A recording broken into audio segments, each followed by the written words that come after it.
Hello, welcome once again to Stuff and Things, where I like to talk about stuffs and occasionally even things. I'm your good friend Bradley, and today is a pleasant Sunday Stuff and Things. And on this pleasant Sunday Stuff and Things, as I peruse my notes, we're going to be reading yet another installment of the amazing literary masterpiece that is The Eye of Argon. We're going to talk about upcoming videos that we have in the pike, on the pike, coming down the pipe. Can't remember what that expression is actually supposed to be. I'm going to be asking your advice about something. We're also going to be talking a little bit about how I've been trying to gather some more lighthearted or funny news stories and how impossible that has been recently. And then we'll finally get to your questions in hashtag askstuffandthings. We only have 2 this week. Come on, people, I need your questions. Tweet at SATBradley with the hashtag askstuffandthings. I have forgotten to turn on my timer. I will do that now so I don't keep blathering for hours on end. And now, as I mentioned, it's time for our first segment. The Eye of Argon by Jim Theis. When last we left our hero Grigner, he had been brought before some sort of noble after he had hit on a woman in a bar, run afoul of some soldiers. He was brought before this noble, and now the counselor of the noble wants to have him tortured and then put in the pits or something, the Stygian pits, as it were. So now we will continue. The noble cupped his drooping chin in the folds of his brimming palm, meditating for a moment upon the rationality of the counselor's words, then raised his shaggy brown eyebrows and turned towards the advisor, eyes aglow. As always, Agafund, A-G-A-F-N-D. As always, Agafund, you speak with great wisdom. Your words ring of great knowledge concerning the nature of one such as he, saith the king. The noble turned towards the prisoner with a noticeable shimmer reflecting in his frog-like eyes, and his lips contorting to a greasy grin. I have decided to void my previous decree. The prisoner shall be removed to one of the palace's underground vaults. There he shall stay until I have decided that he has sufficiently simmered, whereupon he is to be allowed to spend the remainder of his days at labor in one of my mines. Upon hearing this, Grigner realized that his fate would be far less merciful than death to one such as he, who is used to roaming the countryside at will. A life of confinement would be more than his body and mind could stand up to. This type of life would be immeasurably worse than death.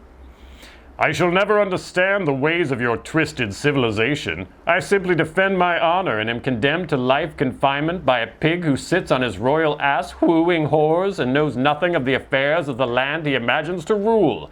Lectures Grigner? With a question mark at the end. Enough of this. Away with the slut before I lose my control. I really don't think this guy knows what slut means. Seeing the peril of his... I guess Grigner could be considered a slut. Anyway.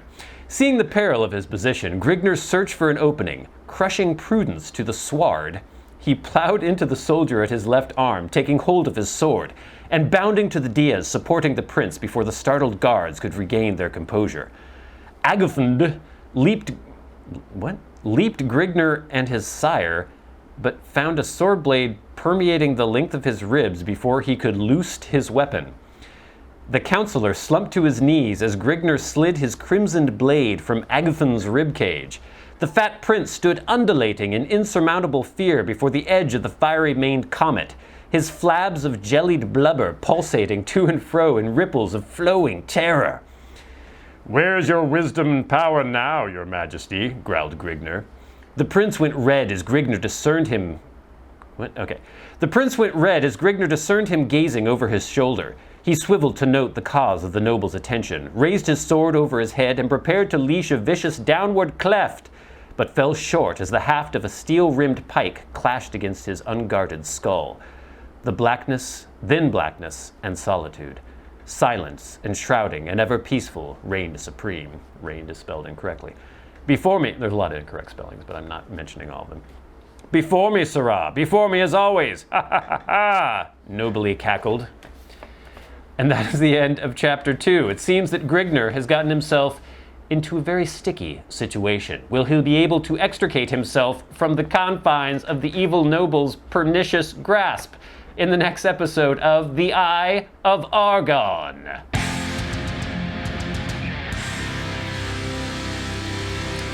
Thrilling. All right, gang, as I mentioned, we have some videos coming up for which you should be quite anticipatory. I'm sorry, I've been reading too much Eye of Argon. For which you should look forward. You should be looking forward to them because they're going to be good and stuff. The first one that you're going to be seeing posting this Wednesday will be my, I guess, sort of exploration of a new pedal board build. I had gotten some new pedals. These are guitar pedals. And I had an old pedal board and I didn't have room on it anymore, and I was kind of weighing which pedals I wanted to put on a new board and what order and all that good stuff. So for any guitar nerds out there or guitar pedal nerds out there, that video will be posting Wednesday. So I make my new board, I show you what I have on the board and why I have it, where I have it, and then we do a little bit of a sampling of the sounds available from my new pedal board. So that will be coming up this Wednesday. The following Wednesday, we will have a video, my review of Seattle Pipe Club Galloping Gertie. I have also recorded this, so it's still fresh in my mind. In fact, I have a pipe with some in there right now. I don't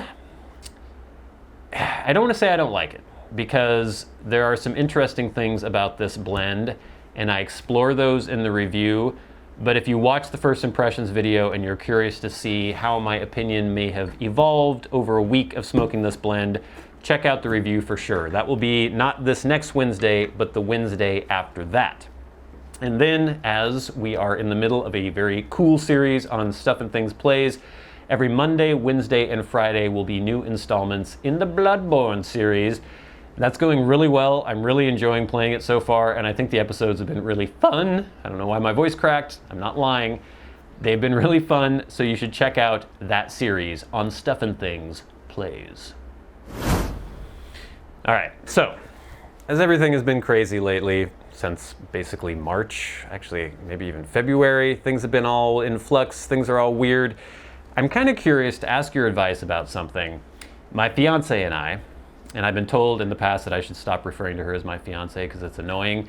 Her name's Diamond. You should know that if you watched some videos in the past. I did some vlog videos about our trip to Hawaii last September.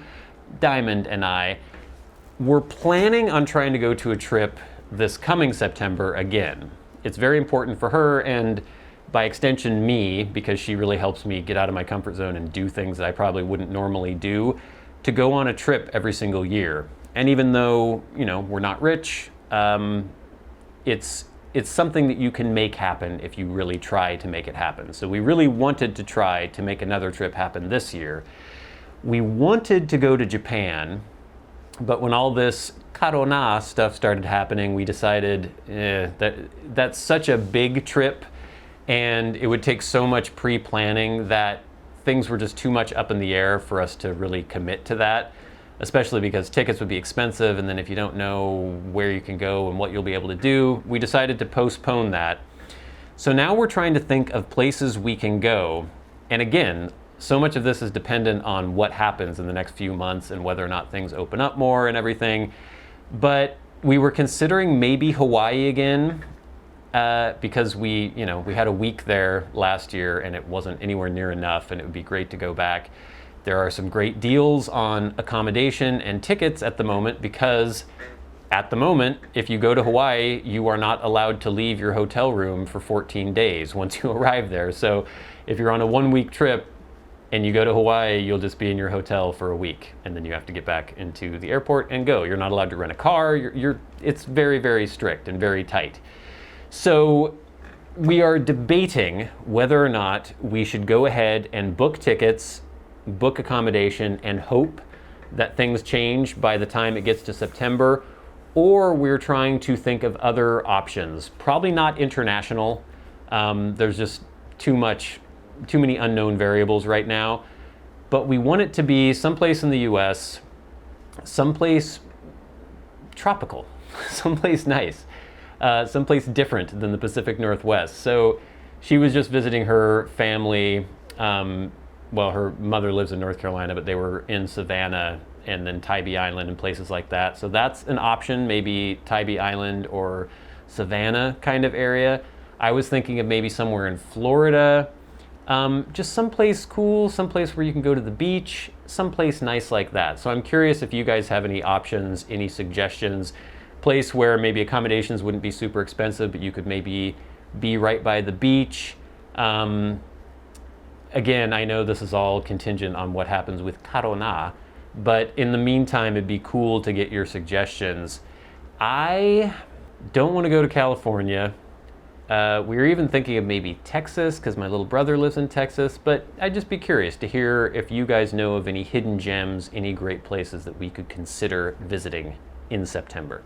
I'd appreciate it.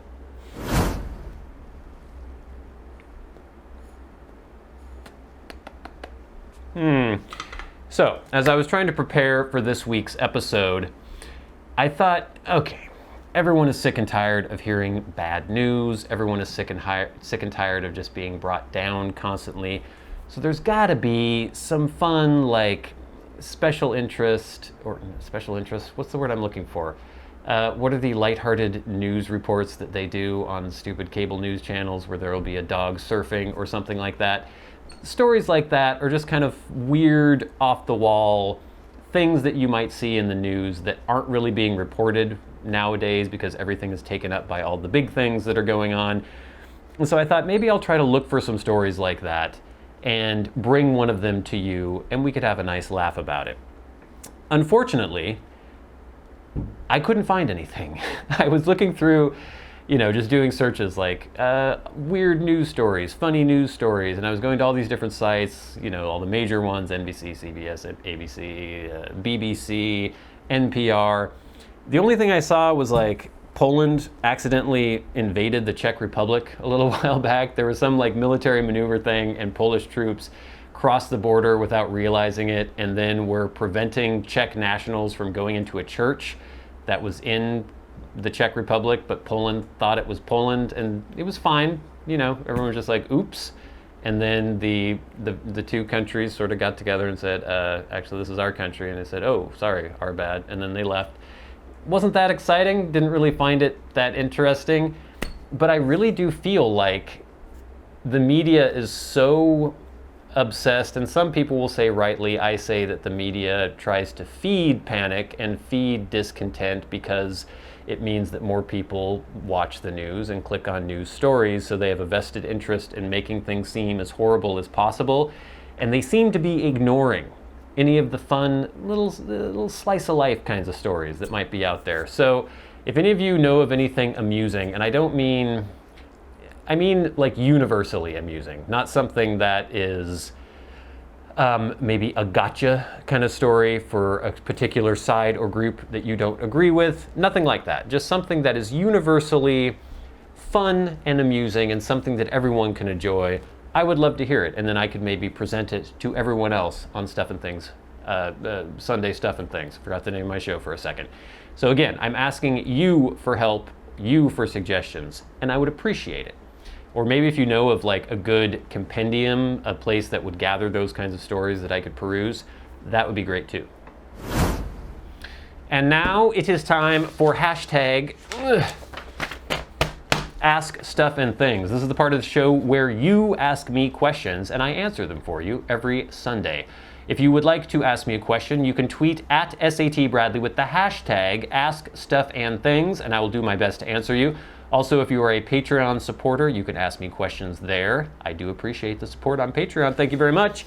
We only have 2 questions this week, and I appreciate very much the people who ask, because there are people who often ask questions, and that it helps me so much. When every week I'm trying to put together a Sunday Stuff and Things, it's great to have these questions because they're jumping off points for me to be able to discuss. They're usually helpful for other people watching who may not have asked the question themselves but would still find the information helpful. So thank you so much. When you ask questions, it really, really helps me out. The first question is from Patreon, from Dr. Dre, the Dr. Dre, I'm pretty sure. Dr. Dre says, accent of your choosing. Bradley, in the process of doing your blend reviews, I'm changing a couple words there, Dr. Dre, I'm sure you don't mind.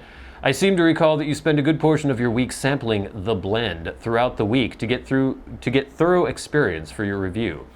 Do you often have times when you wished you could just smoke your preferred go-to blends more often? And what blends would those be, besides Elizabethan, of course? Yes. Emphatically yes. This is a great example. I've been, I won't say enjoying this blend all week long. I have been kind of gritting my teeth and bearing this blend all week long. And that's not to say it's horrible. If you watch the review, you'll see that it's not that bad. But there are many things that I would rather be, putting in my pipe than Galloping Gertie. The things that I fall back on over and over again are, of course, Elizabethan, as you mentioned. I really like, now that it's available again, just good old Dunhill Standard, or previously Dunhill Standard, currently Peterson Standard mixture. It's just a really nice, basic English blend, and it really does what I want an English blend to do. When I feel like a Latakia blend, Standard mixture is great. I haven't had it in a while, but something that I would often have, Peterson Irish Flake, I just did a revisited of it, but I used to really like the Solani aged Burley Flake, and I don't know why I haven't had that in a long time, and I think having the Peterson Irish Flake again, even though it's not quite exactly the same as the old stuff, it made me realize that I was missing that nice kind of dark Burley blend with some dark fired in there. So I think I might be getting some Solani again and having that for my mornings. But it's blends like that. Nightcap is another one that I go to again and again. I could quite happily just smoke 3 or 4 blends for the rest of my life and I'd be fine. But it's cool to have this channel and to have the opportunity or the necessity to review other blends, because it does expose me to other things. I might find something that I never knew that I would enjoy as much as I did. It's easy for me to just find something I like and just keep going to that thing. And like I said, if I had no choice in the matter, or if I had, what's the word I'm looking for? If I had fewer options, I'd still be fine with it as long as those options encompass things like Elizabethan and Standard mixture and stuff like that. So good question, Dr. Dre. My hand did something weird there. Next, from Twitter, from Tyler. Thank you, Tyler. You always ask questions, and they're always quite good questions. At Tyler Brubaker 20, Tyler says, "Hey Bradley, hope all is well. I know that you have many great pipe shapes and I'm still jealous of, but have you ever considered a bulldog shape? Hashtag askstuffandthings. Yes, I have considered a bulldog many times. I've almost pulled the trigger on getting a bulldog several times. For those of you who don't know, a bulldog is usually a shorter shank pipe with kind of a, I don't know what I'm doing here. The bowl is, I guess, reminiscent of a bulldog, now that I think about it. Yeah, you'll have to look it up and see what the shape is, but it's kind of a more squat, wider bowl. They often have squared or triangular shanks. The Dunhill makes some really good, like, classic shapes for those, or they did. Costello makes some interesting ones as well. I almost got a Costello, like a used Costello bulldog shape before. I would like, just a straight shanked bulldog with a fairly large bowl. One thing I've heard is that bulldogs have a very thin heel usually because of the way the shape is. So you do have to be more careful about burning them out. I don't have any personal experience with that. That's just something I've heard. But yeah, I would definitely like to put a bulldog into my collection and think it would go well with just my preference for straight billiard type pipes and things like that. A nice straight bulldog would be great. But now it is time for the very best part of the show, and that is where we thank our Patreon supporters. The people who support the channels at $25 or more a month are entitled to a special shout out every week. And if you support the channel at $100 a month, you get to have a Skype conversation with me every 3 months. Yay! So, we would like to thank people like Ryan McFadin, MDoftheNorth, Kirk Crompton, Private Eye, Cody Striegler, Ryan Stauffer, corbynborbyn, and Glenn. And now the Maniac tier, the crazy people who support the channels at $100 a month. People like Peter Straub.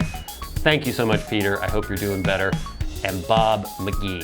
Thank you, Bob. If you would like to support the channels, there is a link to our Patreon in the description box below. we would much appreciate it, but please don't feel obligated. It is great having you watching, having you commenting on the videos, sharing, liking, subscribing, all that good stuff. Please keep your questions coming to hashtag askstuffandthings. I'd love to read it out on the next Sunday Stuff and Things. But until next week, well, not even next week, this week, until next time, until we meet again, I'm your good friend Bradley. You've been the audience. This has been Stuff and Things on a pleasant Sunday Stuff and Things. I'll see you later.